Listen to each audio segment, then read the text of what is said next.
Bonsoir et bienvenue à l'événement Équité, diversité et éducation inclusive organisé par le réseau des diplômés et des donateurs de l'Université de Montréal en collaboration avec la Faculté des sciences de l'éducation et présenté dans le cadre de la Semaine des enseignantes et des enseignants. D'ailleurs, je salue chaleureusement toutes les enseignantes et tous les enseignants qui sont en ligne en ce moment avec nous.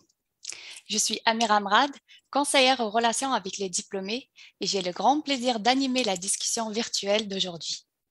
Avant de vous présenter nos trois invités, je cède la parole à la doyenne de la Faculté des sciences de l'éducation, Madame Pascale Lefrançois. Merci Amira. Bonsoir à tous, bonsoir à toutes. C'est un honneur et un plaisir pour mes collègues et moi de vous accueillir en si grand nombre à l'activité d'aujourd'hui. Dans tous les volets de sa mission, que ce soit les programmes de formation initiale ou continue, les activités de recherche et de transfert des connaissances ou le service à la collectivité, notre faculté se veut ancrée dans sa communauté et ouverte sur le monde. En 2022, qu'on s'intéresse à la communauté montréalaise et québécoise ou à la planète entière, on ne peut passer à côté des enjeux d'équité, de diversité et d'inclusion en milieu scolaire. Ces trois mots, qu'on résume souvent sous l'acronyme EDI, font partie de tous les documents d'orientation, de tous les plans stratégiques, de toutes les vitrines promotionnelles des organisations, dans le milieu scolaire et dans beaucoup d'autres domaines de notre société. Il serait facile de s'en contenter pour se donner bonne conscience. Mais si, dans sa classe, dans son école ou dans son centre de service scolaire, on veut vraiment mettre en œuvre l'EDI, par où doit-on commencer? Comment doit-on s'y prendre? C'est justement de cela que nous allons vous parler ce soir. Des pistes concrètes pour réfléchir aux défis actuels de l'EDI dans votre quotidien et pour adopter ou confirmer des pratiques pédagogiques, didactiques ou de gestion plus équitables, plus inclusives, plus ouvertes à la diversité. Ces pistes s'appuient sur des travaux de recherche sérieux menés par nos professeurs et leurs équipes, ainsi que sur l'expérience de praticiens audacieux et avant-gardistes. À la veille de la Semaine nationale des enseignantes et des enseignants, je tiens à saluer l'engagement de chacun et chacune de vous envers ces élèves et à vous remercier de ce que vous accomplissez tous les jours pour faire du Québec un monde meilleur, un enfant ou un adolescent à la fois. La conférence de ce soir se veut une sorte de cadeau pour vous de la part de l'Université de Montréal en guise de reconnaissance pour votre travail incessant. J'espère que cette activité sera à la hauteur de vos attentes et qu'elle vous donnera envie de fréquenter de nouveau nos activités de transfert de connaissances ou de formation continue. Je remercie chaleureusement le réseau des diplômés et des donateurs de l'Université de Montréal pour l'organisation de cet événement. Et je remercie surtout ceux qui s'adresseront à vous ce soir. Mes deux estimés collègues, Françoise et Marie-Odile, qui répondent toujours généreusement présentes chaque fois que leur expertise est sollicitée. Et un de nos diplômés dont je suis particulièrement fière, Ismaël, pour des raisons que vous allez comprendre très vite, j'en suis certaine. Je leur laisse maintenant la place et vous souhaite une excellente soirée. Merci beaucoup, Madame Lefrançois. Donc, sans plus tarder, je vous présente nos trois invités d'aujourd'hui. Tout d'abord, Ismaël Sik. Vous êtes titulaire d'un baccalauréat en enseignement en adaptation scolaire et sociale de l'Université de Montréal et vous enseignez aujourd'hui en adaptation scolaire à l'école secondaire Lucien Pagé. Passionné d'engagement social, vous vous êtes impliqué dans différentes causes pour valoriser l'importance de l'éducation, de la justice sociale et de la solidarité. En concepteur multimédia, les compétences techniques que vous avez acquises vous ont été très utiles durant la pandémie, à la fois pour adapter votre enseignement que pour coordonner la collecte de près de 200 ordinateurs pour les élèves vulnérables de votre école, issus des quartiers Villeray et Parc Extension. Bonsoir Ismaël. Bonsoir. Merci d'avoir accepté notre invitation. Merci à vous. Nous avons aussi la chance d'avoir avec nous Françoise Armand. Vous êtes professeur titulaire à la Faculté des sciences de l'éducation. Vos domaines d'expertise sont l'enseignement du français en milieu pluriethnique et plurilingue, l'éveil aux langues et les modèles de service pour les élèves allophones immigrants nouvellement arrivés. Lauréate du prix ACFAS Jean de Lapointe en 2020 Vous êtes responsable au Québec du projet Éveil aux langues et ouverture à la diversité linguistique. Vous êtes également présidente d'honneur de l'Association internationale Éducation et diversité linguistique et culturelle. Vous occupez actuellement les fonctions de conseillère spéciale en EDI et relations avec les premiers peuples à l'Université de Montréal. Bonsoir Françoise. Bonsoir Amira. Merci aussi d'avoir accepté notre invitation. Marie-Odile, de votre côté, vous êtes titulaire de la chaire en relations ethniques de l'Université de Montréal, directrice UDM du Centre de recherche interuniversitaire sur la formation et la profession enseignante, de même que de l'équipe Inclusion et diversité ethno-culturelle en éducation. Marie-Odile, vous êtes sociologue de l'éducation et professeure agrégée au département d'administration et fondements de l'éducation de l'UDM. Vos recherches portent sur les inégalités sociales du primaire jusqu'au postsecondaire, telles que rapportées par les jeunes de groupes racisés, ainsi que sur les pratiques d'équité, de justice sociale et de lutte aux discriminations du personnel dans les établissements éducatifs. Bonsoir Marie-Odile. Bonsoir à tous, ça me fait chaud au cœur d'être avec vous ce soir. Avant de débuter notre discussion, je m'adresse aux membres du public que je remercie d'ailleurs d'être présents avec nous ce soir. Je vous invite à poser vos questions en tout temps en utilisant le bouton questions-réponses situé dans le bas de votre écran. Nos trois invités tenteront de répondre à un maximum des questions dans la deuxième partie de cette conférence. La question de l'inclusion en éducation dans un contexte de diversité est de plus en plus soulevée dans les systèmes scolaires. Pour commencer, Marie-Odile, pouvez-vous nous expliquer ce concept? Oui, avec plaisir. Donc, l'éducation inclusive, originairement, était associée au secteur de l'adaptation scolaire, puis elle s'est élargie avec le temps pour éviter l'exclusion sociale de manière générale, les inégalités, les discriminations en fonction de différents marqueurs. Donc, pas seulement les différences d'aptitude, mais aussi les marqueurs tels que l'origine sociale, l'ethnoculturelle, l'appartenance à un groupe racisé, l'orientation sexuelle et l'identité de genre, les langues parlées par les élèves. Donc, l'éducation inclusive demande un changement de paradigme. En fait, c'est l'école qui s'adapte à l'élève et non l'inverse. C'est l'école qui n'est pas indifférente aux différences et aux inégalités. Donc, c'est une autre façon de voir l'école. L'école est un correctif des inégalités structurelles, des inégalités sociales. Elle défait, si on veut, des processus de reproduction des inégalités.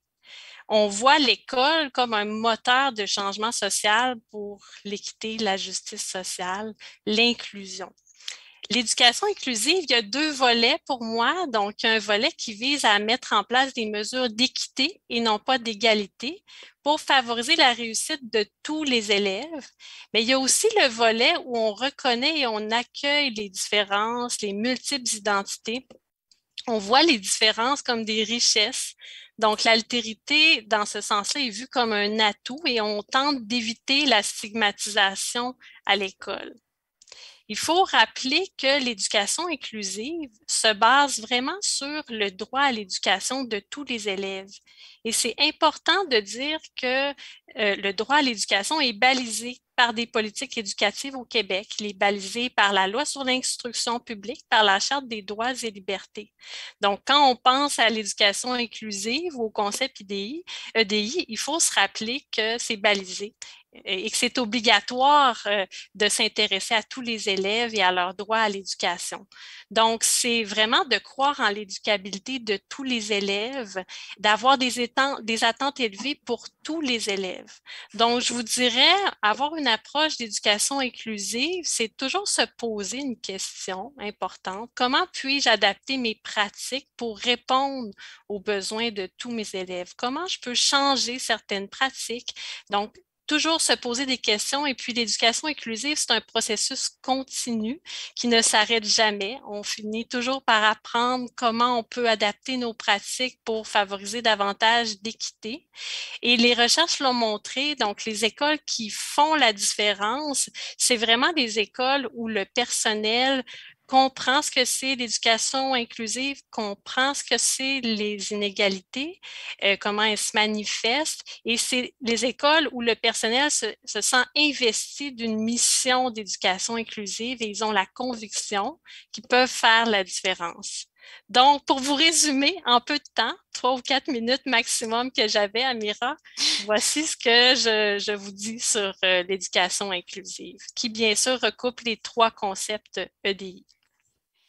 Merci beaucoup, Marie-Odile. Vous avez bien résumé ça en 3-4 minutes.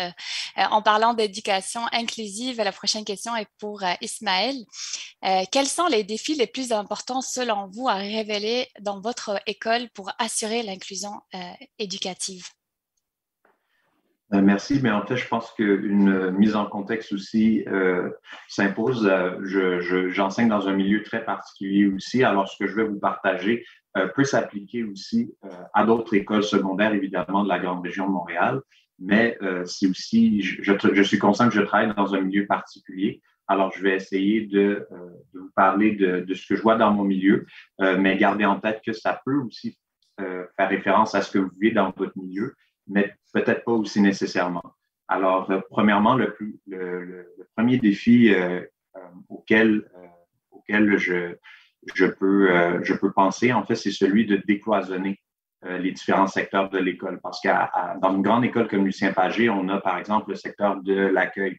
On a aussi la chance d'avoir un secteur pour les élèves sourds et malentendants. On a aussi les classes CPF, les classes pour les élèves qui ont un trouble du spectre de l'autisme, les classes régulières, les classes enrichies, le programme de basketball élite, aussi le département de danse. Alors, comment est-ce qu'on peut faire dans une aussi grande école avec autant de diversité pour que chaque secteur ne devienne pas un petit village cloisonné sur lui-même? Bien, premièrement, moi, je pense que ça se fait à travers différents projets pédagogiques.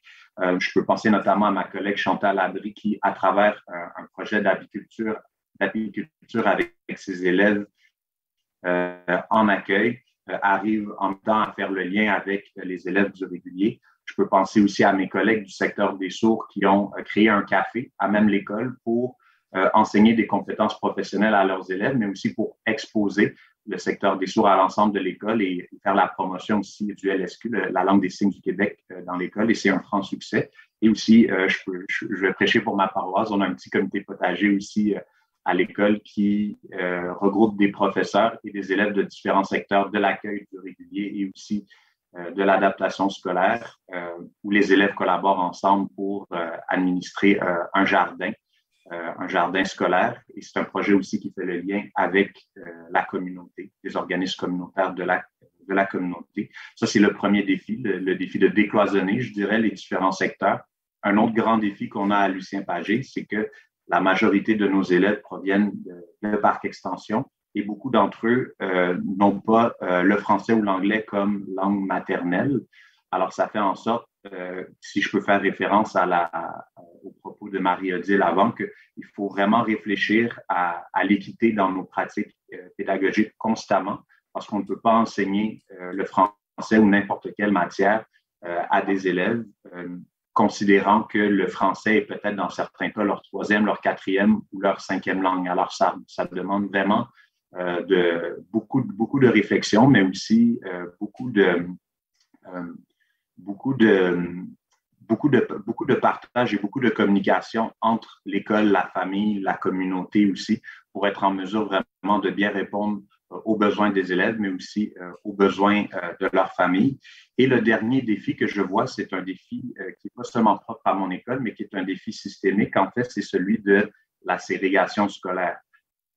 Comme vous savez, dans le système d'éducation québécois, on a les classes régulières, on a les programmes particuliers et aussi on a les écoles privées.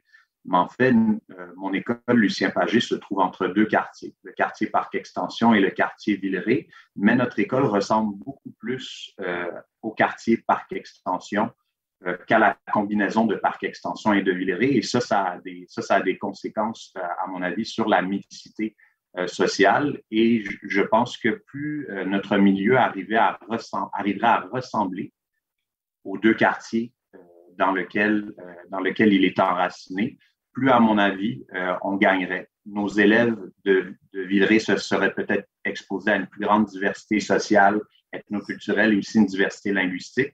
Et nos élèves de Parc Extension seraient peut-être aussi un peu plus exposés au français. Alors, c'est un défi qui n'est pas seulement propre à mon école, mais c'est un défi systémique. Évidemment, il y en a plus, mais je vais m'arrêter pour les 4 premières minutes. Merci Ismaël pour ce partage et pour revenir au sujet de la langue. Donc, pour la prochaine question, c'est les élèves allophones issus de l'immigration sont nombreux dans les écoles québécoises francophones. Comment promouvoir l'enseignement du français en milieu pluriethnique et plurilingue tout en favorisant en contexte de diversité le vivre ensemble chez tous les élèves? Françoise, c'est la question à laquelle vous vous êtes intéressée. Pouvez-vous nous résumer les propos de vos recherches? Vous êtes en mute. Merci beaucoup, Amira, pour cette question. Je commencerai tout d'abord quand même par saluer chaleureusement les personnes présentes virtuellement ce soir, avec peut-être un bonjour spécial pour ceux et celles avec qui j'ai eu le plaisir de partager des complicités professionnelles toutes ces dernières années, qui sont possiblement devant l'écran, mais malheureusement, je ne vous vois pas. Alors oui, je vais exprimer un regret. J'aurais bien aimé que ce soit en présentiel pour vous revoir en vrai, en 3 dimensions, mais on est tous embarqués dans cette sacrée Covid, alors on garde le cap. Beau temps, mauvais temps. Alors, pour répondre à votre question sur l'apprentissage du français en milieu pluriethnique, plurilingue, j'articulerai ma réponse en lien avec les notions d'équité, diversité, inclusion, le fameux EDI, qui sont l'objet de notre table ronde. Alors, commençons par la diversité. La première étape dans une démarche EDI est de reconnaître l'existence de la diversité des qualités et des caractéristiques humaines et de concevoir que cette diversité comme étant fondamentalement la norme dans toutes les institutions, dans toute notre société, plutôt que l'exception. Ça, c'est vraiment la case départ. La diversité, c'est la norme. Diversité de la nature, diversité des humains, c'est la norme. Alors, du côté des langues, je rappelle toujours avec grand plaisir le nombre de langues sur Terre. Celles qui m'ont entendu dans les formations le savent et pourraient lever la main. On parle de 6 000 langues sur Terre pour les 7 petits milliards d'habitants et 190 langues dans les écoles primaires et secondaires de l'île de Montréal. Alors, je profite de la tribune. Amira, vous n'étiez pas avertie, mais je profite de la tribune pour faire passer une annonce. Les Nations Unies ont proclamé la période comprise entre 2022 et 2032 comme étant la décennie internationale des langues autochtones afin d'attirer l'attention du monde entier sur la situation critique de nombreuses langues autochtones et de soutenir leur préservation, leur revitalisation et leur promotion. Donc, c'était un élément important d'information que je tenais à mentionner, la décennie internationale des langues autochtones. Alors, si l'on revient à la diversité et si on considère la diversité de nos apprenants, il faut rappeler donc qu'effectivement, dans les écoles du Québec, 1 élève sur 4 est issu de l'immigration et nombreux sont ceux et celles qui ont 1 ou plusieurs langues maternelles ou d'usage autre que le français. Sur un principe de diversité, encore une fois, le départ, c'est de reconnaître l'existence de ces caractéristiques différentes. Donc, ces apprenants, qui sont-ils? Ce sont des biplurilingues en émergence et non des monolingues. Et ce sont aussi des biplurilingues en émergence qui, selon le cas, sont en apprentissage du français langue seconde, langue tierce. Donc, c'est 2 éléments caractéristiques forts qui les différencient d'autres élèves. Et si on veut cheminer maintenant de la diversité à l'équité, on considère ces caractéristiques et on met en œuvre des pratiques pédagogiques qui tiennent compte de ces caractéristiques. Donc, d'un côté, cette diversité des langues, bien, on a une curiosité, on a un intérêt sur le bagage linguistique avec lequel l'élève arrive à l'école. On ne le considère pas d'office comme un monolingue. On essaye de savoir quelles sont ces langues dont il est riche. Et je rappelle fondamentalement que connaître une ou plusieurs langues, c'est une richesse et non un obstacle à l'apprentissage du français. Alors, première caractéristique, la diversité des langues, la reconnaître, la valoriser, la légitimer. Deuxième caractéristique, dans un principe d'équité, c'est soutenir les élèves en leur offrant les services adéquats et suffisants pour apprendre le français langue seconde, langue tierce. Avoir vraiment cette responsabilité collective, pas seulement le professeur de langue d'accueil, mais l'ensemble de l'école a pour mission d'accompagner. C'est long et complexe d'apprendre une langue, faisons-le avec passion et compétence. Alors, on a parlé de diversité, on voit comment la reconnaissance des caractéristiques peut mener à des pratiques d'équité, c'est-à-dire mettre en place, selon le cas, les mesures nécessaires pour aller vers l'égalité réelle, pour favoriser la réussite. Le troisième concept, c'est le principe d'inclusion. L'inclusion, c'est créer un environnement respectueux de la diversité où chacun se reconnaît dans l'institution. Il peut y développer un sentiment d'appartenance et il s'agit de soutenir le bien-être et l'accomplissement de tous nos élèves. L'inclusion dans le contexte de la diversité linguistique, c'est un environnement exempt de discrimination et ouvert à la diversité linguistique. L'apprenant biplurilingue en émergence peut se percevoir comme ayant pleinement sa place à l'école québécoise en étant à la fois francophone, oui, il va apprendre le français, il va être un francophone, mais aussi comme individu biplurilingue. Il n'y a pas d'opposition entre les deux à faire. Ce que ça veut dire éviter des comportements discriminatoires, des moqueries face aux erreurs d'un apprenant de langue seconde, des moqueries face à un accent différent ne sont pas acceptables. Dans le même ordre d'idées, des codes de vie qui empêchent un enfant de parler dans une autre langue que le français, dans le couloir ou dans la récréation, qui ne sont pas des lieux d'apprentissage, sont fortement à questionner. Ce ne sont pas des pratiques inclusives que d'empêcher un enfant dans des moments de partage personnel, intime, dans un couloir, une cour de récréation, ce ne sont pas des pratiques inclusives. D'autant plus que la représentation sous-jacente à ça, c'est qu'il faudrait oublier sa langue pour mieux apprendre le français, ce qui est tout à fait dénoncé maintenant par l'ensemble des chercheurs du domaine. Donc, tout au long de ces dernières années, avec le projet ELODIL, Éveil au langage, ouverture à la diversité linguistique, notre objectif est simple, soutenir avec passion et compétence, au moyen de pratiques efficaces, l'enseignement-apprentissage du français, tout en légitimant les langues maternelles et en ouvrant à la diversité linguistique l'ensemble des élèves du Québec pour mieux vivre ensemble. Alors, les nombreux projets, et on en a pas mal, qui ont été réalisés dans le cadre d'ELODIL, j'aurais juste envie de mentionner 2 projets. Vous pouvez aller voir ces projets sur le site de notre site ELODIL. L'avant-dernier, c'est des histoires et des mots. Nous avons travaillé dans des classes d'accueil au secondaire et on a proposé aux enfants, en les soutenant à partir d'ateliers de théâtre plurilingue, on leur a proposé de produire des textes identitaires plurilingues. Vous avez la possibilité d'écrire en français et dans d'autres langues. Et on a pu valider par une comparaison avec des groupes contrôle que cela leur a permis d'éviter le syndrome de la page blanche, d'arrêter de dire que l'écriture est plate, parce que c'est ça qu'ils disent dans les classes contrôle, et cela leur a permis d'écrire des textes plus longs, d'avoir un vocabulaire plus riche. Donc, en termes d'acquisition de compétences langagières, on a réussi. Le dernier projet, et je finirai avec ça, Mira, c'est le projet des albums plurilingues ELODIL.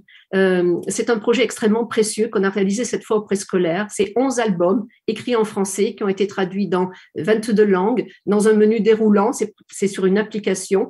Et ces albums ont été enregistrés à l'oral en français et dans une dizaine d'autres langues. On peut les exploiter à l'école et à la maison. Là encore, la mise en œuvre de cette recherche-action a montré qu'on modifie positivement les représentations des enfants du préscolaire, qu'on leur permet de développer leur capacité de production à l'oral et leur vocabulaire. Donc, on a des validations que ces approches plurilingues sont profitables sur le plan des apprentissages, mais qu'elles ont fondamentalement un effet sur le sentiment d'appartenance et le sentiment de bien-être des élèves dans nos écoles francophones québécoises. Merci. Merci Françoise pour ce partage. La pandémie a bouleversé le quotidien des élèves des écoles primaires et secondaires au Québec. Fermeture des écoles, apprentissage à distance, port du masque, etc. Ismaël, quel impact a eu la pandémie sur la réussite scolaire et le bien-être de vos élèves? Voilà, avec le micro, ça va mieux. Oui, on vous entend mieux. Alors, en fait, c'est une question extrêmement importante. Oui, la pandémie a eu beaucoup d'impact sur nos élèves et elle a révélé aussi beaucoup d'inégalités sous-jacentes dans la société. On peut peut-être ne pas l'avoir réalisé de prime abord, mais ce ne sont pas tous les élèves, par exemple, qui ont accès à l'Internet à la maison. Ce ne sont pas tous les élèves qui ont accès à un espace tranquille, calme et confortable aussi pour étudier. Il y a aussi certains élèves qui, grâce à l'école en présentiel, ont accès à de la nourriture et lors de l'école à distance n'arrivent pas à manger. Alors, beaucoup de collègues, et je pense pas seulement les gens du milieu de l'éducation, mais toute la société a réalisé l'importance de l'école dans la vie des jeunes, pas seulement pour l'apprentissage, mais aussi pour améliorer leurs conditions de vie. Et à ce sujet, l'école a été extrêmement, le système d'éducation, les personnes à tous les niveaux du système scolaire ont dû faire preuve d'énormément de créativité pour soutenir les élèves. Par exemple, nous, au début de la pandémie, beaucoup de nos élèves n'avaient pas accès à des ordinateurs ou accès à Internet. Alors, on a fait preuve de créativité pour aller récolter des ordinateurs un peu partout dans la grande région de Montréal. Au début, on était quelques professeurs qui se promenaient dans leur temps libre, parfois à vélo. Mais après, on était plus d'une vingtaine de professeurs, mais aussi de membres de l'équipe école qui ont récolté des ordinateurs pour les élèves.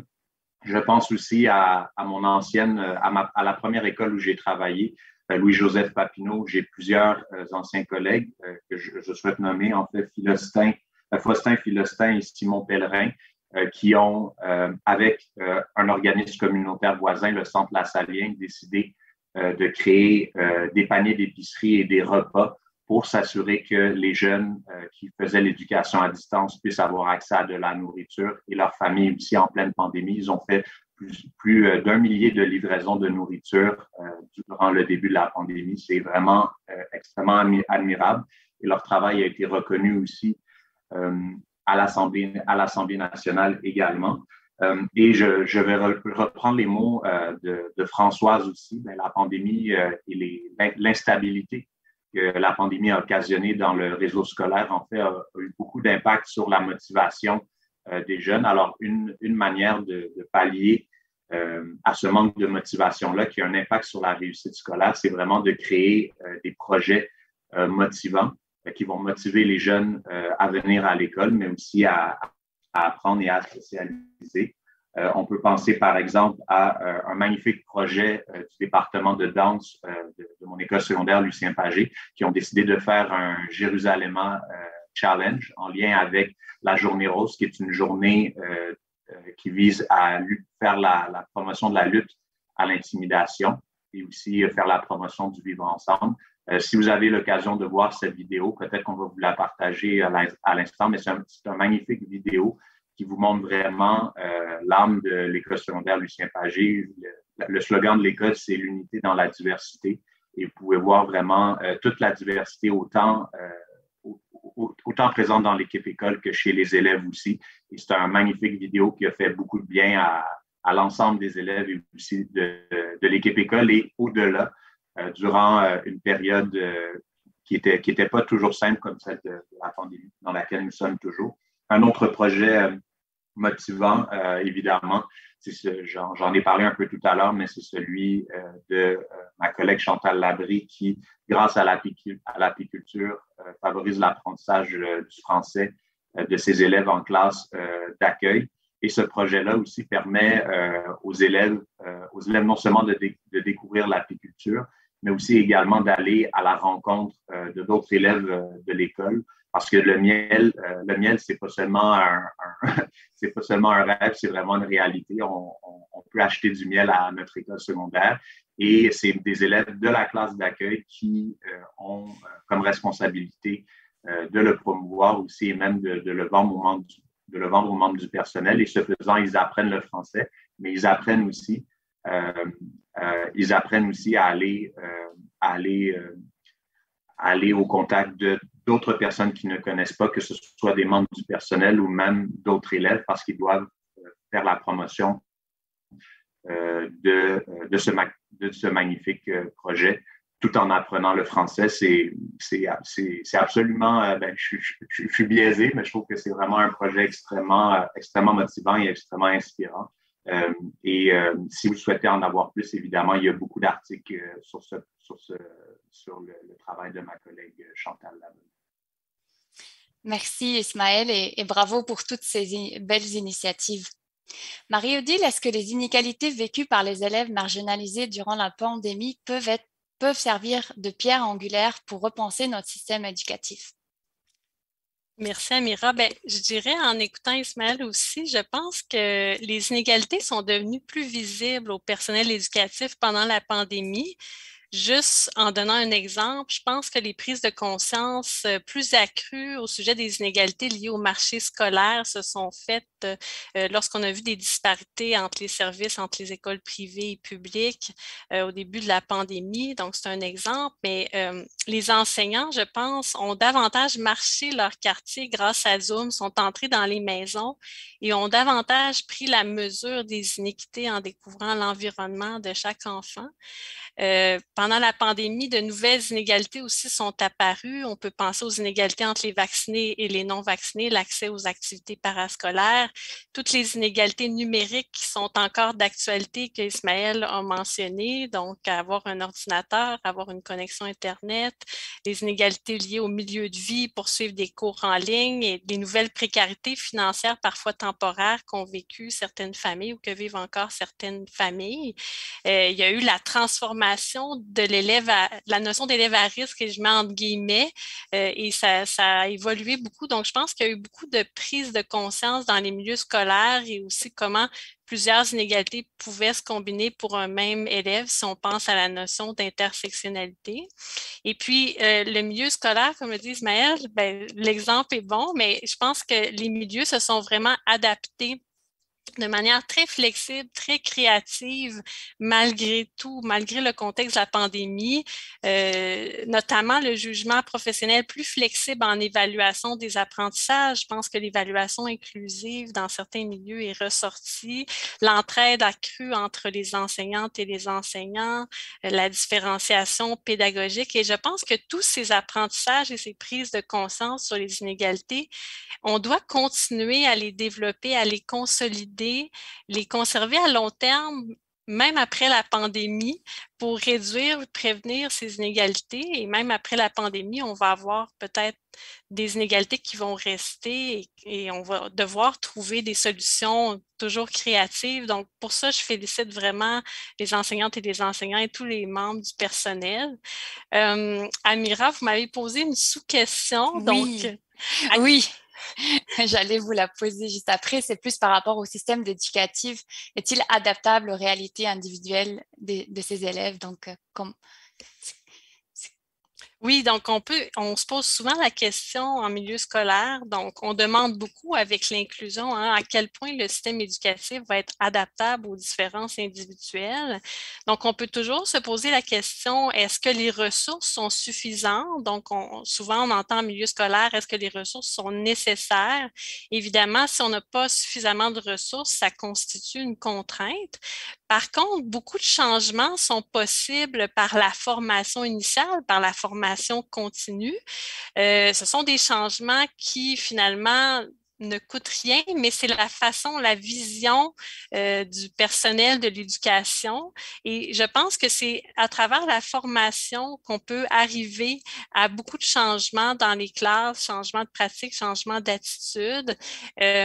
Et pour ça, je pense qu'on doit valoriser énormément la formation continue du personnel, les communautés d'apprentissage sur cette question. Moi, j'ai beaucoup travaillé sur les directions d'école.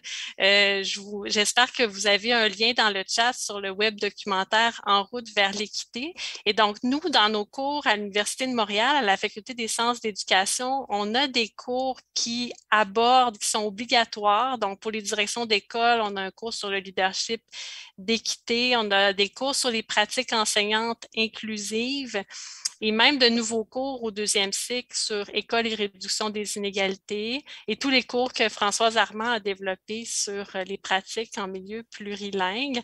Donc, évidemment, il y a des contraintes à l'adoption de l'éducation inclusive, mais en même temps, on doit continuer à se poser des questions, à se former, à assister à des événements comme celui de ce soir. Donc, voilà ce que j'avais à vous dire, Amira, sur cette question. Merci.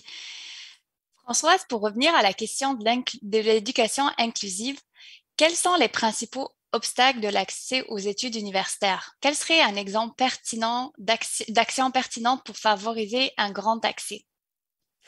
Merci beaucoup pour la question. Je répondrai en faisant référence à un diagnostic qui a été réalisé en 2020 à l'Université de Montréal. Et ce diagnostic, d'ailleurs, il a permis l'élaboration de 2 plans d'action actuellement en vigueur, plan d'action EDI, équité, diversité, inclusion, et relation avec le premier peuple.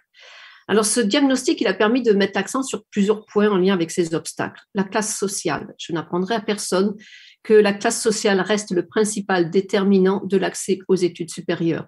Et cela fait écho à des situations identiques à travers le monde. Je lisais un article récent aux États-Unis qui mentionne que pour les 10% de jeunes adultes dont les parents ont le revenu le plus faible, les chances d'aller à l'université sont d'à peine 20%. Ce pourcentage est de 90% pour les jeunes adultes dont les parents ont le revenu le plus élevé. Donc, c'est vraiment un obstacle clé, la notion de classe sociale. Également, on observe la sous-représentation des garçons en général et des femmes en sciences, la faible présence des autochtones, une présence variable des communautés immigrantes en lien avec les enfants de la loi 101. On peut aussi noter les enjeux rencontrés par les personnes en situation de handicap qui n'ont pas toujours un accès plein et entier aux études universitaires. On peut aussi observer les besoins de soutien des étudiants et étudiantes qui vivent des défis sur le plan psychologique ou cognitif. Et il faut savoir que ce nombre est en croissance. Ils doivent avoir accès à l'université. Là encore, comme dirait Marie-Odile, on doit trouver les moyens de s'adapter à cette réalité. Dernier point, il y a aussi de plus en plus de personnes au parcours qu'on va dire non traditionnel en raison de l'allongement de la durée de vie active, de retour aux études plus tardif. Donc, pour chacune de ces dimensions, une réflexion à mener et surtout des actions à mettre en œuvre, c'est l'objet de nos 2 plans d'action EDI-RPP. Alors, je reviendrai sur un point, parce que je ne pourrais pas traiter de tous ces points, de comment on peut travailler pour contrer ces obstacles. Je voudrais revenir sur la question de la classe sociale et mentionner qu'on a une action très importante à mener en amont de l'université pour aller chercher nos futurs élèves, pour aller chercher la relève. Et c'est l'objet du projet SEUR, tout récemment renommé le projet CAP Campus à l'Université de Montréal. Alors, Cap Campus, ça s'adresse à des élèves de 3e, 4e et 5e secondaire dans 15 écoles secondaires partenaires, dont la majorité est issue de milieux défavorisés ou multiethniques. Il y a également des partenariats avec les communautés des premiers peuples. Certaines activités se poursuivent pour des étudiants et étudiantes du collégial. Ces activités sont basées sur le bénévolat et l'engagement de l'ensemble de la communauté universitaire, étudiants, professeurs, mais aussi du milieu scolaire et de l'entreprise. Quel est l'objectif ? Encourager la persévérance scolaire, valoriser la poursuite des études chez ces jeunes issus de milieux défavorisés et ou pluriethniques, favoriser l'égalité des chances dans l'accès aux études universitaires, mobiliser la communauté universitaire sur la question de la relève, nous sensibiliser tous les citoyens doivent être sensibilisés par rapport à cette question-là. Alors, quelles sont les variétés les activités mises en œuvre par Cap Campus? Très variables. Elles sont là pour susciter l'intérêt des élèves. On met l'accent sur le mentorat, sur la conversation en face à face, le fait d'avoir quelqu'un qui devient une lumière, qui nous ouvre la porte de l'université parce qu'il nous fait part de son parcours, parce qu'il fait un témoignage. Beaucoup de vidéos fort intéressantes sur le site YouTube de Cap Campus. Il y a aussi des conférences, des présentations sur les programmes d'études, les projets de recherche, la vie universitaire, des débats sur la perception des études, la visite du campus, d'un laboratoire, d'une entreprise. Il y a la possibilité de passer une semaine l'été, on verra avec la Covid, pour faire une immersion campus. L'ensemble de ces activités, il y en a eu 300 dans le dernier rapport de l'année dernière, 300 activités qui ont été réalisées et qui ont touché 1300 élèves et cégepiens. Donc, la question de la persévérance scolaire, c'est en amont et c'est vraiment un enjeu de société. Et j'avoue que je crois beaucoup à ce projet Cap Campus et qu'il serait à développer davantage encore. Merci Françoise. Marie-Odile, à la lumière de vos recherches, quelles pratiques d'enseignement et d'évaluation peuvent être appliquées par le personnel enseignant pour renforcer l'inclusion, améliorer les résultats de l'élève et réduire les inégalités? C'est une grande question. Il y a beaucoup de réponses. J'ai fait une petite liste, Amira, mais je vais en mentionner quelques-unes. Je pense d'abord qu'il faut comprendre les inéquités, les inégalités. Il faut avoir des connaissances, aiguiser son regard critique et réflexif d'abord pour ensuite s'adapter aux élèves. Dans la littérature, on parle beaucoup de l'importance de déconstruire des préjugés, des stéréotypes, de prendre conscience de ses privilèges, son positionnement comme enseignant pour se décentrer. On dit aussi qu'avoir des attentes élevées pour tous les élèves, c'est quelque chose d'extrêmement important pour appliquer l'équité, améliorer la réussite de tous les élèves. On suggère aussi d'adapter le curriculum aux réalités des élèves de la classe, donc de créer des situations d'apprentissage qui sont signifiantes, enseigner en pratiquant le dialogue avec les élèves, éviter le piège de parler au nom de l'autre, co-construire des connaissances. Ça demande aussi de remettre en question les normes scolaires, par exemple les modalités d'évaluation pour ne pas qu'elles soient inéquitables. Donc, réfléchir à l'organisation des filières sélectives qui créent des inégalités et qui séparent les élèves selon leur niveau. La littérature montre que ce n'est pas positif pour l'équité et la réussite.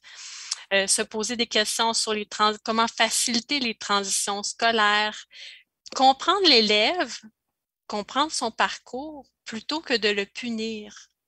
Donc, aller à la source, comprendre son histoire pour comprendre son comportement.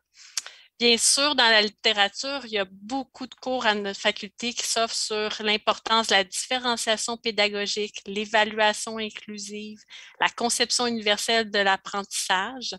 On sait aussi que de créer des classes hétérogènes, c'est ce qui favorise l'équité et la réussite davantage de tous les élèves, de pouvoir les mélanger ensemble. Ismaël en a parlé tout à l'heure. Puis l'importance d'avoir vraiment la conviction en l'éducation inclusive. Donc, je ne sais pas si dans le chat, vous avez la boîte à outils que j'ai développée pour les directions d'établissement, mais plusieurs éléments dans cette boîte à outils sont utiles aussi pour les enseignants. Et je pense qu'il y a une sous-question, Amira. Oui. Et au-delà de l'école, quels sont les facteurs clés qui peuvent favoriser l'inclusion des élèves? On pense souvent à la famille, la communauté. Comment peuvent-ils collaborer pour assurer une intégration réussie? Oui, donc la littérature montre que la collaboration école, famille, communauté, c'est vraiment un facteur clé pour favoriser l'inclusion, la réussite des élèves. Par contre, c'est vrai qu'il est difficile peut-être en contexte pandémique de renforcer cette collaboration. Mais je dirais qu'en gros, l'importance de déconstruire les préjugés au sujet des familles, déconstruire l'image figée ou prescriptive qu'on a du parent idéal. Il faut construire les liens différemment avec les parents, donc trouver des liens, des situations inventives, des activités pour les faire venir à l'école d'une autre manière. Il y a plusieurs éléments dans la littérature, comme par exemple, si on pense aux parents qui ont une autre langue maternelle, avoir le journal de l'école traduit dans plusieurs langues, avoir des interprètes, organiser des activités d'information sur le système éducatif québécois, organiser plusieurs fêtes à l'école avec les parents pour solidifier les liens, inviter les parents dans l'école, donc ne pas bannir les parents de l'école. Ça, c'est des éléments très importants. Et puis, si on pense aux groupes communautaires, c'est souvent gratuit, donc parfois l'aide qu'ils peuvent apporter à l'école vient combler des besoins, d'autres besoins que les élèves ont et que les parents ont. Et parfois, les liens de confiance sont plus faciles à construire entre les groupes communautaires et les élèves et leurs familles. Il y a des rapports moins hiérarchiques. Donc, ne pas sous-estimer l'importance de cette collaboration école, famille, communauté. Et dans notre faculté, nous avons des spécialistes de cette question, Serge Larvé, Faisal Kanouté, Françoise Armand. Donc, je vous laisse sur ces pistes, Amira. Merci. Ismaël, vous participez à un comité syndical qui vise à fournir des réflexions et des outils pédagogiques à propos des réalités des personnes autochtones et des personnes racisées aux enseignantes et enseignants du Centre de services scolaires de Montréal. Avez-vous des recommandations pour soutenir les enseignants pour lutter contre la discrimination et le racisme dans l'école? Oui, premièrement, je pense que le premier sujet sur lequel on devrait se pencher, c'est celui des biais inconscients. En fait, les biais inconscients, tout le monde en a. Moi, j'en ai. Tout le monde en a. C'est notre vécu qui fait en sorte qu'en tant qu'humain, on a certains angles morts, certaines idées préconçues. Et de prendre conscience de ces idées préconçues-là et de ces préjugés peuvent nous aider. Ces préjugés qui sont parfois inconscients aussi, des idées inconscientes, peuvent nous aider à nous améliorer autant en tant qu'humain qu'en tant que professionnel aussi, parce que en tant qu'enseignant, une bonne partie de mon travail repose sur ce qu'on appelle le jugement professionnel. Mais mon jugement professionnel, il peut être influencé par des biais inconscients et cela va faire en sorte que je pourrais traiter de manière différente certains jeunes dans le cadre de certaines interventions que je dois faire par rapport à un comportement que j'ai vu ou même à même l'évaluation aussi des connaissances et des compétences des élèves. Et c'est pour ça que c'est extrêmement important de prendre conscience de nos biais inconscients parce que l'école aussi repose sur le système éducatif québécois repose sur un principe important qui est l'égalité des chances. Mais comment assurer l'égalité des chances si on ne prend pas conscience de nos biais qui peuvent influencer notre jugement de certaines situations, de certains comportements qu'on peut voir dans notre quotidien scolaire. Pour moi, c'est vraiment un travail extrêmement important d'aider les enseignants à réfléchir sur ces enjeux-là, notamment en leur donnant accès à des textes réflexifs, des formations syndicales aussi pertinentes pour les aider à réfléchir sur ces sujets-là qui sont nouveaux, dont on entend parler depuis quelques années, les biais inconscients, etc., mais qui sont, à mon avis, de plus en plus sur la place publique. Et évidemment, les biais inconscients peuvent nous amener à traiter différemment nos élèves, mais aussi même nos collègues aussi. Et ces biais-là peuvent traiter autant des sujets que ce soit en lien avec l'appartenance d'une personne, l'appartenance sociale d'une personne, son origine ethnique, que ce soit son sexe aussi, sa langue d'origine, ou son orientation sexuelle ou son expression de genre. Alors, mais les biais inconscients ne touchent pas seulement la question, en fait, de la discrimination raciale, mais peuvent toucher un ensemble de sujets. C'est pour ça qu'à mon avis, on ne peut plus ignorer ce sujet-là aujourd'hui. Et en termes de recommandations, en fait, il est obligatoire depuis plusieurs années, en fait, depuis le ministre de l'Éducation, Sébastien Proulx, que chaque école ait un plan de lutte à l'intimidation. Cependant, ce plan de lutte à l'intimidation, qui vise justement à contrer diverses formes de violence en milieu scolaire, ne nomme pas spécifiquement la violence que peut représenter la discrimination raciale, le sexisme, le capacitisme ou encore l'homophobie et la transphobie, ou le classisme aussi, ou même le linguicisme aussi, la discrimination basée sur la langue de la personne aussi. Et je pense que ça pourrait être un ajout intéressant de spécifier ce type de violence à même la loi entourant l'obligation de faire un plan de lutte à l'intimidation, parce que malheureusement, cette compréhension-là que la violence peut-être n'est pas nécessairement vécue à travers l'intimidation, mais peut-être vécue à travers différentes formes de discrimination qui peuvent appartenir à une définition plus large de la violence et aussi de l'intimidation, à mon avis, serait un gain et permettrait de clarifier le travail qu'on doit faire dans nos écoles pour qu'elles soient réellement inclusives et qu'on puisse garantir l'égalité des chances pour tous nos élèves. Merci Ismaël. Avant de passer à la question du public, Françoise, la prochaine question est pour vous. Quelles sont les perspectives plus larges sur le plan sociétal dans lequel s'inscrivent les notions d'équité, diversité, inclusion que nous avons abordées en éducation? Avoir à cœur de mettre en œuvre des principes d'équité, diversité, inclusion en éducation, évidemment, ça fait écho plus largement à des valeurs de justice sociale, à la recherche d'une plus grande égalité réelle au sein de nos sociétés. Je me permettrai de rappeler l'introduction de l'énoncé de vision produit en 2019 à l'Université de Montréal et qui dit ceci.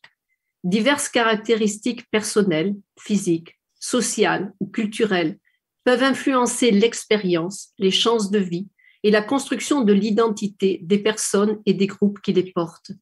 Ces caractéristiques personnelles sont aussi susceptibles de servir de base à une identification comme différents et à leur discrimination directe ou systémique au sein de la société et des institutions. Alors la question qu'on peut se poser, n'avons-nous pas la responsabilité comme citoyens d'une société démocratique de lutter contre toute forme de discrimination et de racisme? N'avons-nous pas la responsabilité de contribuer à corriger l'impact des inégalités passées et présentes dans la société et dans notre monde de l'éducation pour ce qui nous intéresse? Il est important de rappeler que nos systèmes scolaires, ce sont des constructions humaines, sociales, historiques et politiques. On peut donc agir sur eux. Ça, c'est vraiment important de se rappeler ceci. Nous avons le pouvoir de modifier une construction humaine, sociale, historique et politique que sont nos systèmes éducatifs.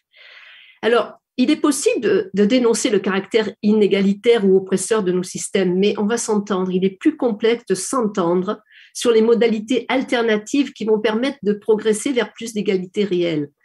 Je lancerai le débat, les quotas, les places réservées. Ça apparaît comme une solution quand les discriminations et les préjugés sont beaucoup trop ancrés. Il y a une imposition qui se fait pour modifier quand les préjugés sont trop tenaces. Toutefois, le défi ici, quand on combat les discriminations, quand on lutte contre les préjugés, c'est de possiblement figer les identités. Et les identités, par excellence, elles sont plurielles, métissées, évolutives. La question est délicate, il n'y a pas de réponse unique.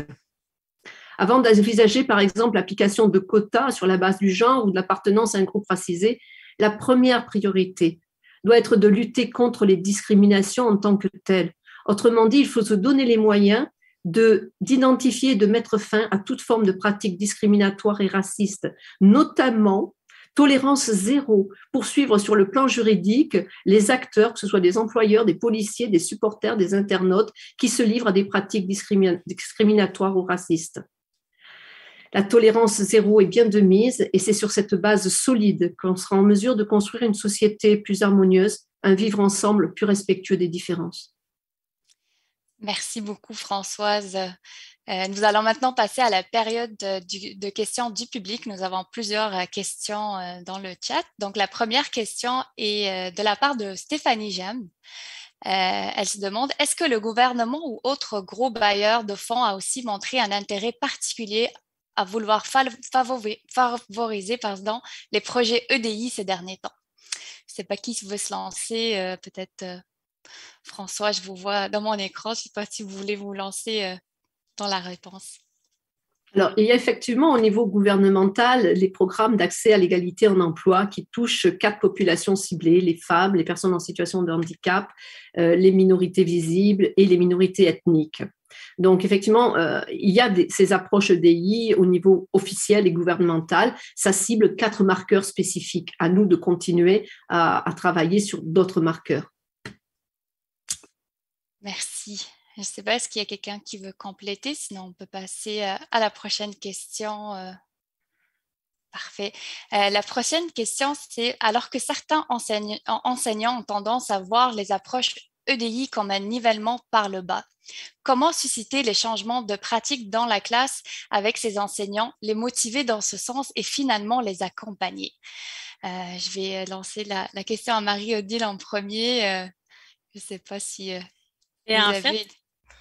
Oui, on entend parfois en milieu scolaire qu'on nivelle par le bas hein, si on donne des accommodements aux élèves, si je comprends bien la question. Mais dans le fond, il faut travailler les représentations en milieu scolaire, les former à ces questions EDI pour montrer dans le fond que ces appuis viennent corriger des inéquités et ne nivellent pas par le bas, au contraire, favorisent davantage la réussite de tous les élèves. Donc, si un élève a besoin d'un ordinateur et s'est inscrit dans son plan d'intervention, ce n'est pas un nivellement par le bas. Dans le fond, c'est de corriger une inéquité pour arriver à l'égalité et permettre à tous les élèves de réussir et de s'épanouir à l'école. Ça serait ma réponse. Merci. Ismaël, est-ce que vous voulez enchérir la réponse? Oui, en fait, je pense qu'une meilleure collaboration entre le milieu universitaire et le milieu scolaire, notamment à travers plus de recherche-action, pourrait permettre justement de répandre en fait un peu mieux le savoir universitaire à même les écoles et aussi de en même temps faire une certaine pédagogie justement pour un peu défaire ces idées-là que d'offrir en fait des pratiques inclusives, mais aussi des pratiques équitables sur un nivellement vers le bas, alors que c'est plutôt pour faire vivre des réussites à des élèves qui ont simplement besoin, pas qu'on change les objectifs, mais plutôt qu'on adapte les moyens pour se rendre vers les objectifs. Merci. La prochaine question est de Tania Carpentier. Comment l'évaluation des apprentissages peut-elle être revue pour favoriser l'équité sans faire appel trop rapidement à la modification? que quelqu'un veut se lancer dans la réponse? Ismaël, je vous vois hocher de la tête, peut-être. Ismaël, tu peux y aller. C'est en fait, j'aime beaucoup cette question-là parce que c'est le cœur de mon travail. Mon travail se situe très souvent entre l'adaptation et la modification. Quand on parle de modification, on parle bien sûr de modifier les objectifs qu'on propose aux élèves. Et quand on parle d'adaptation, c'est vraiment d'adapter les moyens pour se rendre aux objectifs. Et en fait, en adaptation scolaire, je vous dirais, dans mon quotidien, c'est vraiment du cas par cas.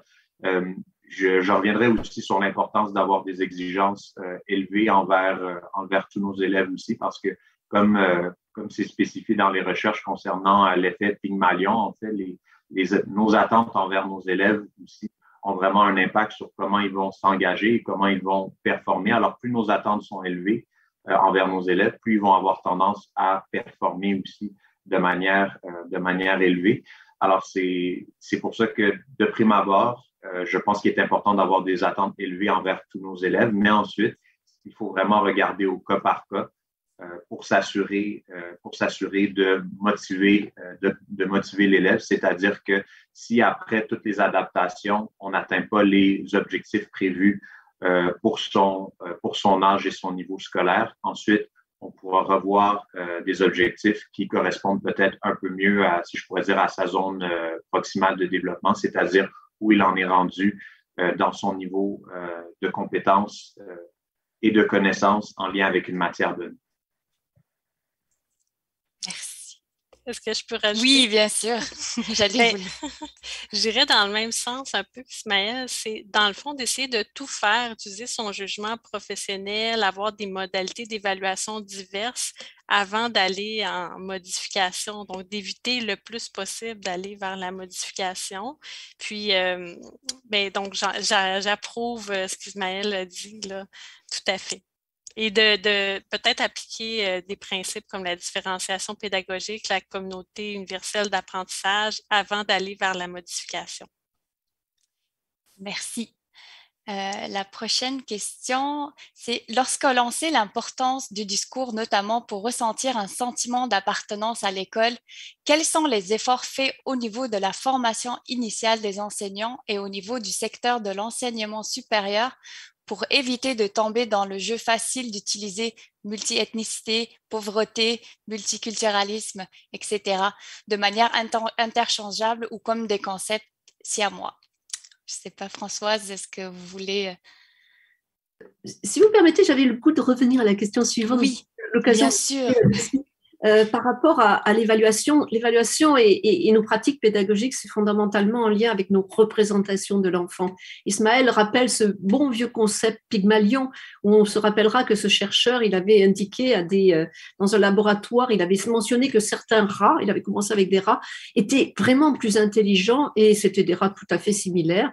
Et dans les pratiques du laboratoire, les rats à qui on avait accolé l'étiquette intelligent avaient mieux réussi les épreuves parce que les évaluateurs avaient des attentes positives. Par la suite, on sait bien que ce chercheur Rosenthal est allé dans les écoles et a montré que quand on avait des attentes élevées, les enfants réussissaient mieux. On connaît moins la partie sombre du Pygmalion, c'est Golem. Golem, c'est le monstre. Quand on a des attentes négatives, on est aussi très satisfait, malheureusement. Donc, dans tout ça, c'est vraiment revenir à l'idée de… Encore une fois, la diversité, c'est une richesse, c'est pas un obstacle. On l'a tellement vécu avec nos enfants allophones. Ah, mais oui, il ne parle pas français. Oui, mais il parle 3 langues. Il est en train d'apprendre le français. Arrêtons de le considérer comme quelqu'un qui ne sait pas parler français, qui est en train de l'apprendre. Considérons-le pour ce qu'il est, un être riche qui a la capacité de faire des transferts entre 3-4 langues et le français. Donc, encore une fois, cette importance des représentations. C'est vraiment en lien avec la reconnaissance positive de la diversité et ça aura des impacts sur nos pratiques et sur nos évaluations. Donc, c'était un point sur lequel je voulais revenir. Du coup, j'ai oublié l'autre question. Je vais la reposer rapidement, vu que je l'ai déjà posée pour répondre à la question de la personne du public. Lorsque l'on sait l'importance du discours, notamment pour ressentir un sentiment d'appartenance à l'école, quels sont les efforts faits au niveau de la formation initiale des enseignants et au niveau du secteur de l'enseignement supérieur pour éviter de tomber dans le jeu facile d'utiliser les mots multi-ethnicité, pauvreté, multiculturalisme de manière interchangeable ou comme des concepts siamois? Je vous ai donné au début à vous, Françoise, la parole, mais je ne sais pas si quelqu'un d'autre veut se prononcer. Juste une précision, effectivement, le point apporté est important. Attention aux catégorisations. On a tendance à parfois assimiler défavorisé et pluriethnique, alors que ce n'est pas du tout nécessairement le cas. Donc, la personne qui a posé cette question a raison de dire que ce ne sont pas... faut être attentif à notre compréhension de ces différents marqueurs, tout en ayant conscience de la présence d'interactions, d'intersectionnalité. Qu'est-ce qu'on fait en formation initiale et au niveau universitaire? Marie-Odile l'a mentionné, il y a un certain nombre de cours qui portent sur ces dimensions. On peut se questionner plus globalement, je vais me faire un peu l'avocat du diable, sur le véritable sentiment d'appartenance que nos étudiants peuvent avoir en lien avec la présence réelle de la diversité chez nos professeurs et dans l'ensemble des étudiants. On a aussi un travail à faire pour que dans le milieu, ce principe d'inclusion se vive parce qu'on a des personnes qui appartiennent à notre communauté, parce qu'il y a une réelle diversité au niveau des enseignants, des professeurs, des chargés de cours, des employés, des étudiants autour de nous. Donc, ce sentiment d'appartenance, il se vit à travers les cours que nous offrons et sur lesquels nous les amenons à réfléchir sur ces questions d'équité, diversité, inclusion. Ça se joue aussi dans le milieu même dans lequel l'étudiant vit sa scolarité universitaire.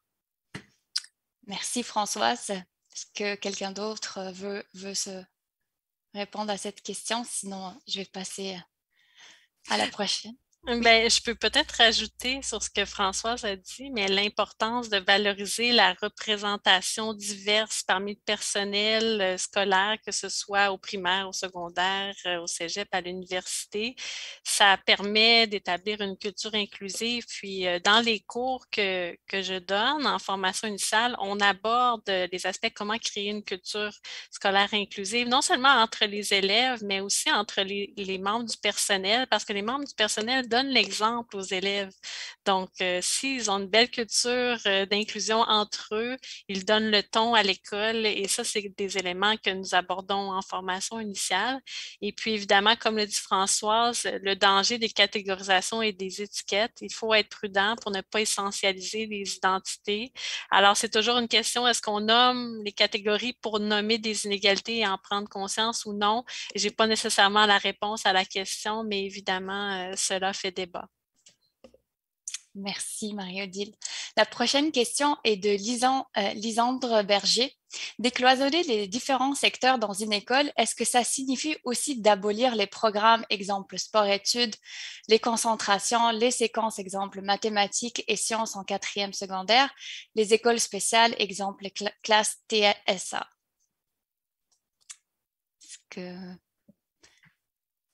Je vais donner Ismaël, oui, je vois lever la main. C'est une excellente question, en fait.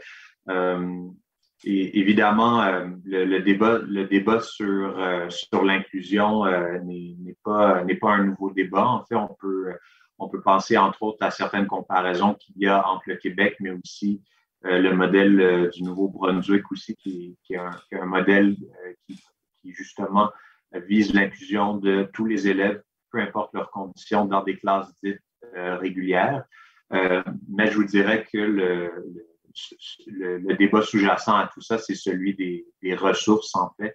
C'est qu'évidemment, dans l'idéal, on ne veut pas intégrer les élèves de différents secteurs à l'école. On aimerait que tout le monde soit inclus, c'est-à-dire qu'il y ait le moins de, si je peux dire, de petits camps fermés dans chaque école, mais plutôt que tous les secteurs communiquent ensemble, qu'il y ait des activités communes, des projets communs, etc. Je ne pense pas qu'il y a de solution magique, mais une piste de solution serait à tout le moins de réduire les programmes sélectifs, en fait.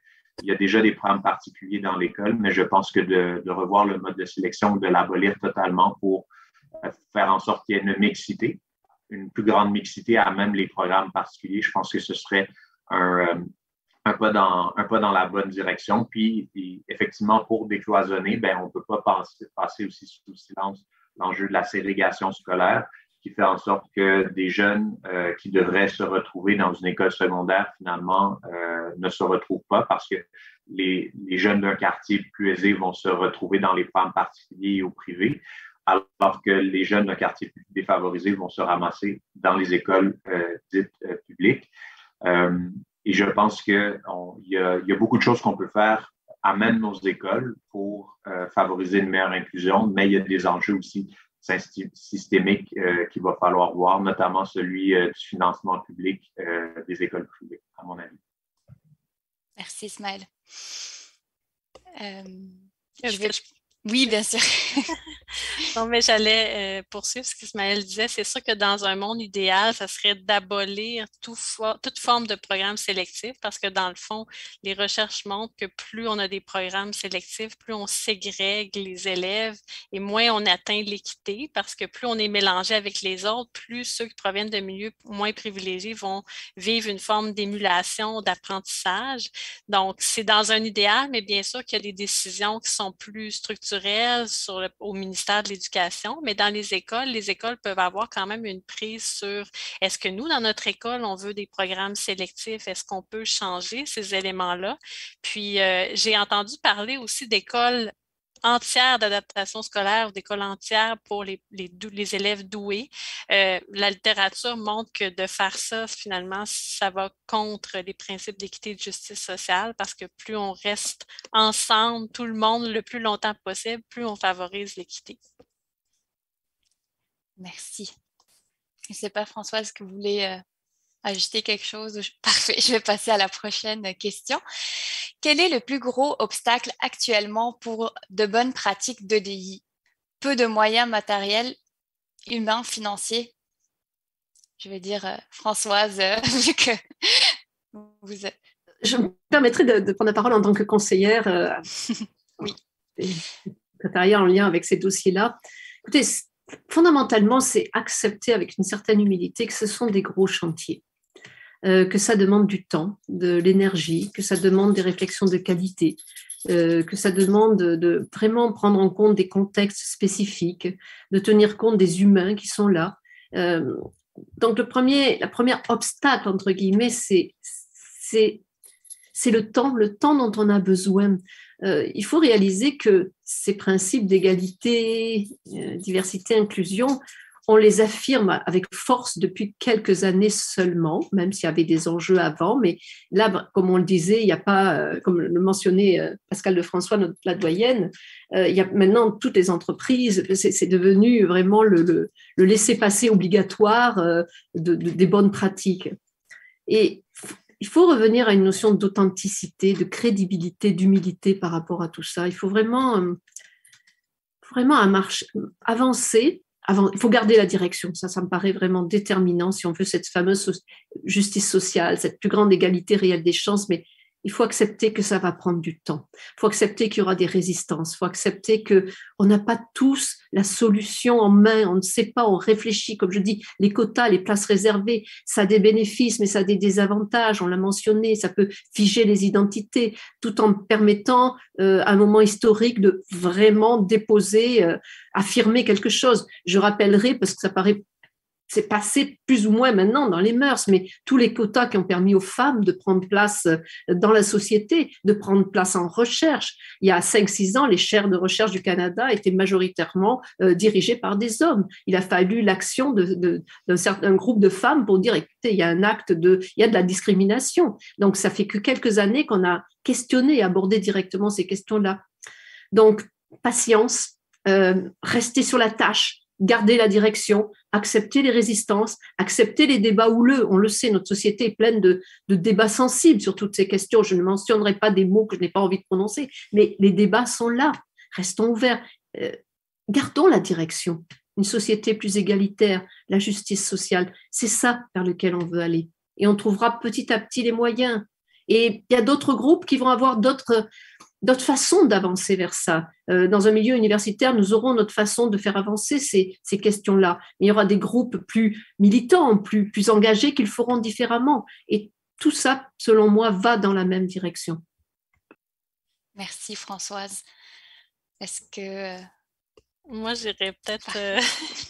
Ben, j'ai l'impression que le plus grand obstacle, ce sont les résistances dont parle Françoise. Donc, c'est vraiment avoir des connaissances sur les iniquités, sur les discriminations, c'est travailler sur ces représentations parce qu'un des plus grands obstacles, je pense, ce sont les préjugés, les biens conscients dont Ismaël parlait.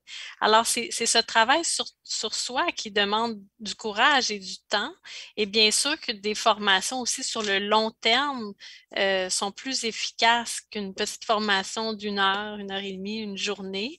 Mais je pense que les obstacles se situent principalement sur le plan des représentations des individus et de leurs préjugés. Merci Marie-Odile.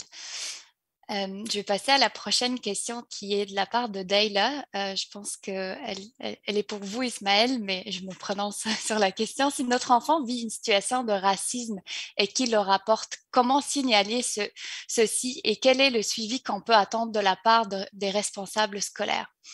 Peut-être que c'est déjà arrivé dans votre école, ce type de situation. Je pense que la première chose à faire, c'est de parler à la direction de l'école directement pour qu'elle prenne action. Et aussi, dans chaque école, il y a une personne qui est responsable, en fait, du plan de lutte à l'intimidation et à la violence. Cette personne-là peut varier d'une école à l'autre. Parfois, c'est l'intervenante communautaire, parfois, c'est un membre de la direction. Je pense que c'est important aussi de rappeler cette obligation-là de lutter contre l'intimidation et contre la violence. Et la discrimination raciale est une forme de violence aussi. Je pense que de le nommer, c'est quelque chose d'important. Et quelque chose, à mon avis, dont on ne parle pas assez, c'est le protecteur de l'élève.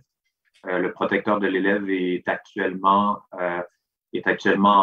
en questionnement, si je peux dire, parce que c'était quelque chose, c'était une option qui, à mon avis, méritait un meilleur... disons, comment je pourrais dire ça? Disons que le protecteur de l'élève nécessitait une certaine mise à jour, en fait, parce que comme on l'a vu dans les 2 dernières années, en lien avec ce qui s'était passé à l'école Henri Bourassa, les élèves qui avaient dénoncé certains comportements de la part d'un enseignant, ils s'étaient retournés vers le protecteur de l'élève à l'époque, mais leur doléance, il n'y avait pas eu de suite à leur doléance, en fait. Alors actuellement, il y a le gouvernement réfléchit à possiblement une réforme du protecteur de l'élève pour l'actualiser. Et je pense que c'est quelque chose qu'on devrait utiliser, à mon avis, de plus en plus et qui devrait être beaucoup mieux publicisé aussi, autant pour les élèves que chez les parents, afin que si un élève, par exemple, qui vit de la discrimination à l'école, ait besoin de support, qu'il puisse autant aller voir la direction que le protecteur de l'élève en tant que structure, en fait, pour répondre à ses besoins. Merci Ismaël. La prochaine question est de Paolo Magna. Quelle posture dois-je prendre devant mes élèves allophones qui discutent entre eux en anglais dans la cour d'école? Je vais la poser directement à Françoise, mais je pense que les autres, vous pouvez enchérir par la suite.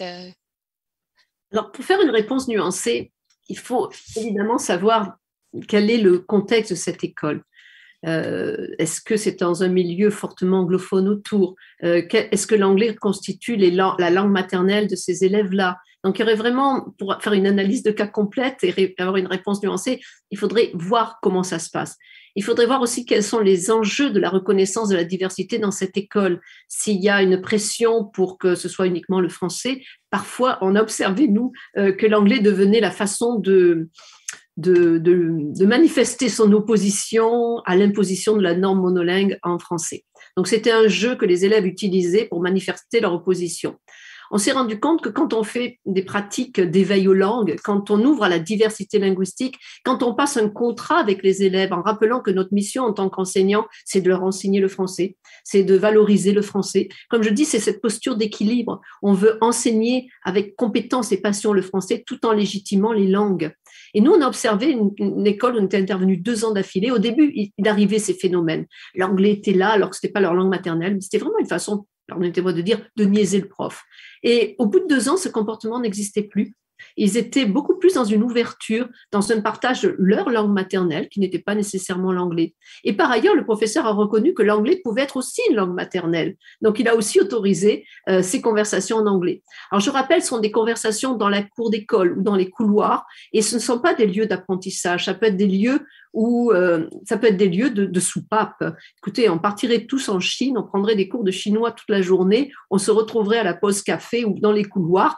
Excusez-moi, ça serait peut-être pas en chinois, après 2-3 mois de chinois qu'on communiquerait, mais ça serait en français parce qu'on aurait besoin de notre soupape de sécurité.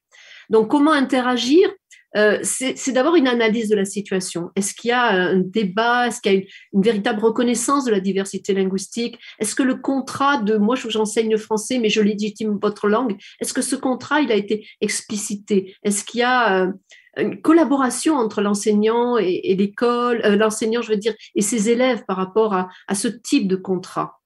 Il faut aussi savoir que dans des milieux où l'apprentissage français se déroule avec une pression très forte du quartier qui est très anglophone, on peut comprendre qu'il y a des enjeux et que là, le débat est un petit peu plus corsé. Et je reconnais pleinement que l'enseignant peut vivre des situations difficiles dans ces contextes-là et qu'il faut en prendre soin de cet enseignant qui n'a pas la sensation de mener à bien sa mission de francisation. Merci. Est-ce que Marie-Odile ou Ismaël, vous voulez compléter? Parfait, je vais passer à la prochaine question. C'est de Akima. Dans le cadre de l'évaluation, comment adopter une pratique inclusive avec un élève de l'accueil qui arrive dans une classe régulière? Je ne sais pas, Marie-Odile, est-ce que vous voulez vous lancer dans une réponse? Je vais laisser Françoise, c'est son domaine. OK. Ismaël aussi pourra certainement. Oui. Le passage de l'accueil au régulier, c'est un enjeu important pour un enfant qui a à cœur de continuer ses apprentissages dans les matières, qui a à cœur de ne pas se sentir différent, qui souhaite se retrouver avec des enfants du même âge.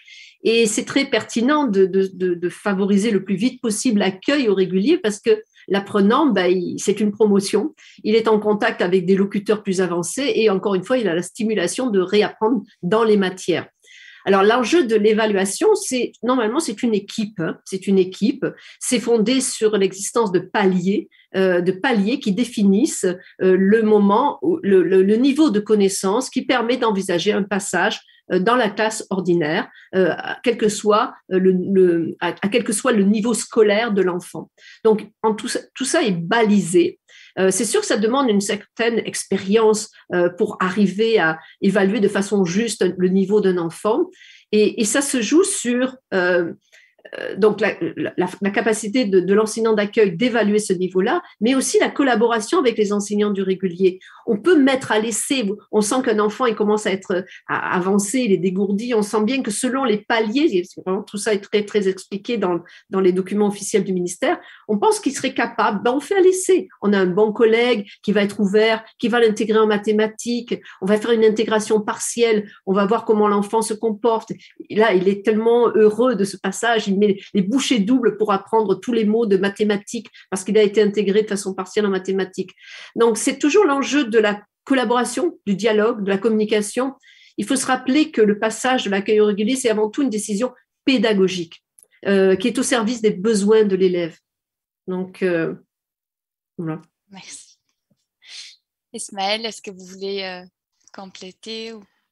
Je pourrais effectivement ajouter quelques petits détails. Je ne suis pas un enseignant de l'accueil, mais je sais qu'en fonction du niveau d'acquisition du français de chaque élève, la durée d'un élève dans la classe d'accueil va varier. Par exemple, dans ma classe, lors des dernières années, j'ai eu la chance d'avoir plusieurs élèves issus des classes d'accueil. Certains avaient été dans une classe d'accueil pendant 2 ans et d'autres pendant même un peu plus longtemps. Alors, en fonction de l'évaluation, il se peut que l'élève reste parfois un peu plus longtemps dans les classes d'accueil en fonction de ses besoins, mais une fois qu'il y a la transition vers la classe régulière ou parfois aussi la classe d'adaptation scolaire, l'élève en question n'est pas laissé totalement lui-même sans ressources, loin de là. Nous, à notre école à Lucien Pagé et dans bon nombre d'autres écoles aussi, il y a des services de soutien linguistique qui vont suivre l'élève aussi pendant quelques temps pour s'assurer qu'il puisse vraiment parfaire son apprentissage du français.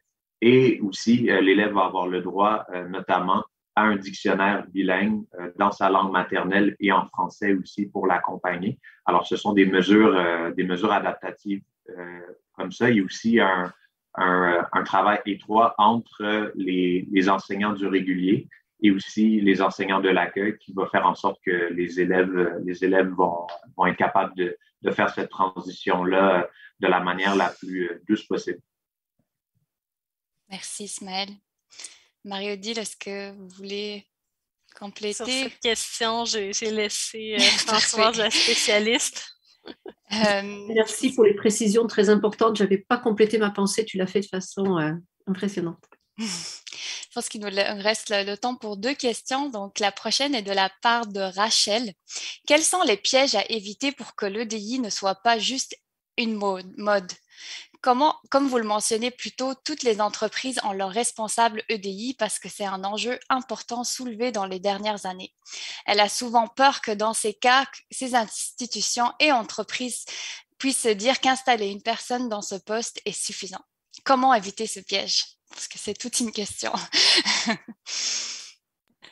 Je peux peut-être répondre. En fait, un des pièges dans l'EDI, c'est un discours qui est très, très positif, mais en même temps, il faut quand même lutter contre le racisme, lutter contre les discriminations. Donc, il faut à la fois avoir ce discours positif, mais s'attaquer aux réelles inégalités.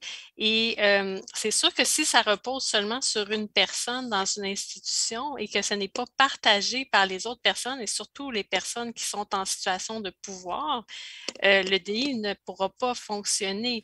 Donc, en quelque part, il faut que l'organisation au complet se forme à ces questions-là, adresse et prenne connaissance des inéquités pour ensuite comprendre pourquoi ils doivent agir et en quoi ils doivent agir. Et pour ça, je pense aussi que dans les lieux de pouvoir, dans une organisation, on doit aussi avoir une représentation diversifiée de tous les groupes pour qu'on puisse avoir des conversations autour d'une même table et avec divers points de vue, divers positionnements sociaux et arriver à lutter contre les discriminations. Merci. Est-ce que, Françoise, vous voulez aussi... On ne vous entend pas. Ismaël voulait intervenir. Oui, Ismaël, pardon, je ne vous ai pas vu. En fait, je voulais seulement renchérir très rapidement sur ce que Marie-Odile vient de dire. Je pense que la représentation est essentielle pour que ce ne soit pas juste un effet de mode, en fait, parce que, à mon avis, dans toutes les organisations, que ce soit des entreprises privées ou même des partis politiques, il y a vraiment une mode en ce moment concernant l'importance d'être le plus représentatif, d'avoir une diversité de personnes qui représentent la diversité présente dans la situation, mais il faut vraiment s'assurer que les personnes qu'on invite autour de la table ne soient pas seulement que des figurants, mais aussi des personnes qu'on est vraiment prêt à écouter et aussi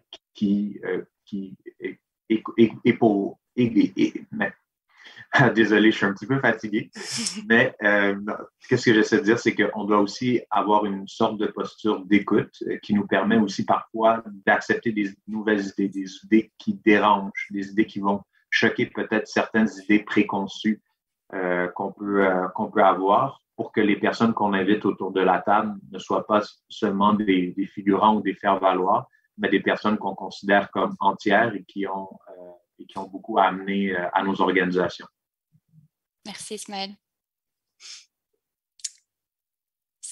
Est-ce que vous Françoise, vous voulez vous lancer ou je pose la dernière question? La question est excellente et je vous avoue que je me la pose régulièrement parce que j'ai une inquiétude. C'est sûr que c'est présent. En ce moment, on en parle avec toutes les résistances dont on a rementionné la présence. Comment éviter que ce soit un effet de mode? C'est s'engager. Plus il y aura de personnes sensibilisées, moins on pourra revenir en arrière. Plus on va dans nos programmes, dans nos cours, dans notre façon d'assurer la gouvernance, ne serait-ce que dans notre université de Montréal, plus on va assurer cette diversité partout, plus on va s'assurer que de plus en plus d'étudiants qui traditionnellement ne venaient pas à l'université finissent par y venir, plus on va de l'intérieur rendre impossible le retour en arrière. Parce qu'on aura sur place les personnes qui ont à cœur de continuer cette démarche. Mais je ne cacherai pas que je suis inquiète, qu'il faut être vigilant, que ce n'est pas facile, qu'il faut réaffirmer chaque fois qu'on croise une résistance qui peut être plus ou moins agressive, plus ou moins violente, il faut se blinder un peu, il faut continuer à regarder les chiffres, il faut continuer à se dire pourquoi il n'y a pas plus d'étudiants des communautés noires en santé, pourquoi il n'y a pas plus d'étudiants autochtones à l'université. C'est ces chiffres-là qui continuent à nous dire qu'on doit bouger, on doit agir, on doit avancer au pas qu'on peut. Merci Françoise. Donc, c'est déjà la dernière question. Il est presque 19h. Donc, la question est anonyme, mais dans l'école où cette personne travaille, lorsqu'il est question d'activités ou de projets à organiser pour les élèves dans la lutte au racisme, le personnel notamment, donc comme exemple, le personnel prend le sujet au sérieux, mais rien n'est fait concrètement. Comment motiver le personnel à créer des activités ou du moins les espaces nécessaires pour ce type d'échange dans leur classe? Ismaël, peut-être vous pouvez commencer parce que vous avez créé des activités, donc peut-être vous pouvez partager comment vous êtes arrivé à le faire. Je pense qu'il y a des contextes qui sont propices à la réflexion sur ces questions-là. On peut penser au mois de février, on est actuellement dans le 31e mois de l'histoire des Noirs.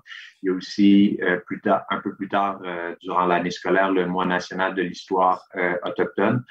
Tous ces moments-là, à mon avis, ouvrent énormément de possibilités et aussi nous permettent de découvrir différents acteurs et différentes actrices de changement des communautés, que ce soit des différentes communautés autochtones ou actuellement ou durant le mois de février, le mois de l'histoire des Noirs. Même moi, je découvre énormément d'acteurs et d'actrices de changement, pas seulement de la région de Montréal, mais de partout au Québec, qui ont un impact extrêmement positif dans leur domaine et pour toute la société aussi. Et je pense que ça facilite énormément le travail de réflexion, mais aussi de création d'activités à même nos écoles, parce que durant une période comme le mois de février, il y a énormément d'activités, de ressources aussi qui sont proposées pour réfléchir sur les enjeux d'équité, de diversité et d'inclusion et notre représentation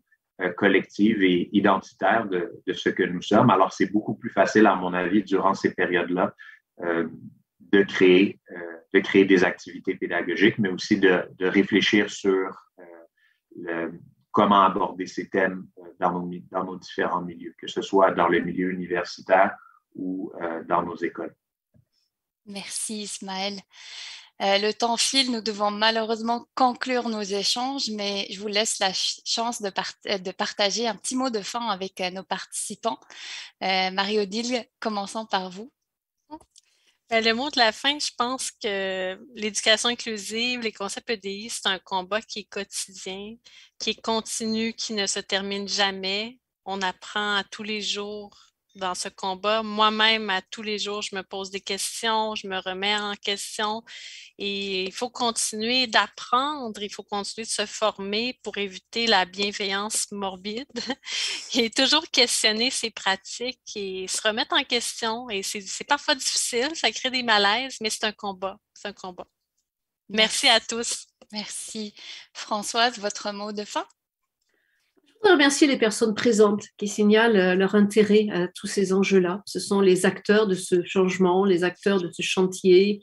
Et comme le dit Marie-Odile, oui, c'est une forme de combat, c'est une forme résistance, de corriger les inégalités passées, présentes et avancer vers plus d'égalité, vers plus de justice sociale. C'est un sacré beau projet de société, j'y crois, et j'espère qu'on sera de nombreux et nombreuses à y adhérer. Merci Françoise. Ismaël?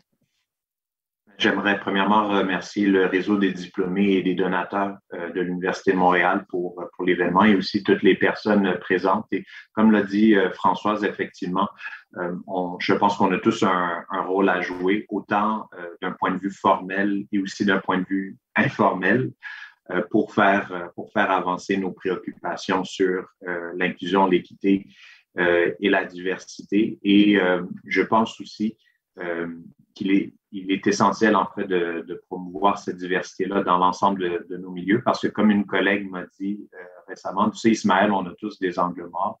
On a chacun et chacune nos propres expériences qui fait en sorte qu'on a conscience de certaines choses et moins conscience de d'autres réalités. Alors, quand on se met tous ensemble, on est capable de voir mutuellement ce qu'on ne peut pas voir avec nos propres lunettes. Alors, merci pour tout ce que vous faites chacun dans l'ensemble de vos milieux. Merci, c'est à mon tour de vous remercier. Vraiment, merci d'avoir accepté notre invitation. Ce fut un réel plaisir de collaborer avec vous. Chers membres du public, je vous remercie également d'avoir été des nôtres et j'espère que vous avez apprécié les thèmes abordés. On vous partage à l'instant dans la section clavardage un lien vers un court sondage. Je vous invite à prendre 1 minute pour y répondre. Votre opinion est très importante pour nous et nous permet de vous offrir du contenu qui vous intéresse. Pour connaître tous les détails de toute notre programmation, visitez le site web du réseau au www.réseau.umontréal.ca. Merci à notre partenaire d'affinité TD Assurance qui nous aide à soutenir les activités du réseau. Un merci spécial à mes collègues Béatrice Leduc-Ostrowski et Lindsay Dora-Germain pour leur collaboration sur cette activité, ainsi qu'à l'équipe technique de l'Université de Montréal qui a été d'une aide précieuse au bon déroulement de la conférence virtuelle. En terminant, un grand merci à la Faculté des sciences de l'éducation pour leur soutien à l'événement. Au nom de toute l'équipe, je vous remercie de votre participation et au plaisir de vous retrouver très bientôt.